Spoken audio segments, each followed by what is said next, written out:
Sa ibang balita, huli sa buy-bust operation ng dalawang lalaking nagbebenta umano ng illegal na droga sa Cainta, Rizal. Mahigit 1 milyong pisong halaga ng hinihinalang shabu ang nasabat sa kanila.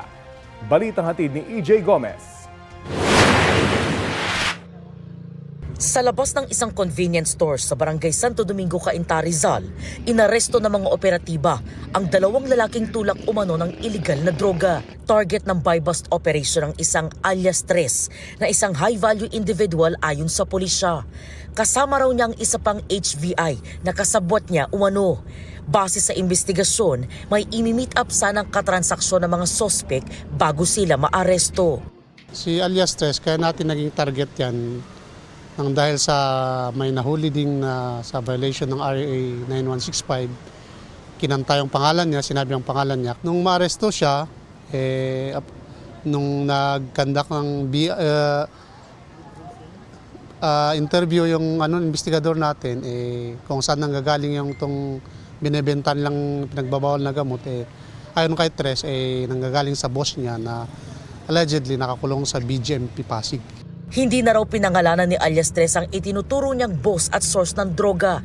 Nakumpiska sa mga sospek ang ilang sachet ng umano'y shabu na humigit kumulang 200 gramo ang timbang at nagkakahalaga ng mahigit 1.3 milyon pesos.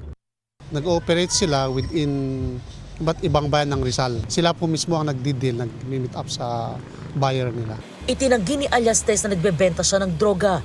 No comment naman siya ukol sa kanyang boss at supplier ng droga na inamin daw niya sa pulisya. Rapper po ako. Attend po sana ako ng gig. May nag-aabang po ako ng masasakyan. Bigla na lang pong may umarang sa akin mga kalalakihan. May tinatanong po sila sa akin na tao. Hindi ko naman po kilala. Bigla na lang po akong kinuha. Kanino po sir nakuha ang mga droga? Hindi ko po alam eh. Sa records ng pulisya, nakulong si alias Tres noong 2023 dahil din sa droga.